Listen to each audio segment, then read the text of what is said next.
Hey y'all, so this is how you use your GPS in your Kia Niro. First you go to the home screen and you'll see this red arrow right here. You press that. Next, you can search up whichever destination you want to go to.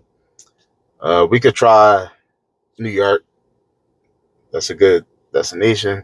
Uh, and it's already right here in this left-hand corner, so you could just press Manhattan, New York.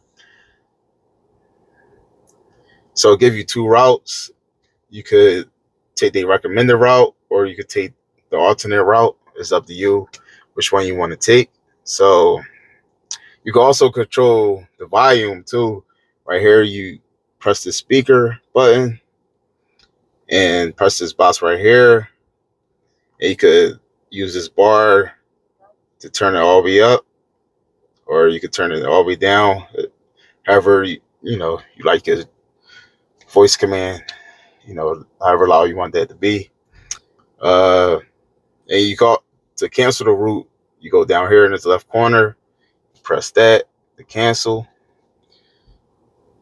Next, you could go to the home screen, and that's at the top corner right here. You press that. Um, so next, you go to the navigation menu. Press that. Then POI category. POI, that stands for point of interest. So you press that, and here you see the EV charging stations, gas stations, parking. This is just a list of things, that's in your close, that's close by in your area that you could pick, restaurants, whatever you need, really. So you can press EV stations, and they give you all the EV stations that's near you. So whichever you want to pick. Thanks for watching.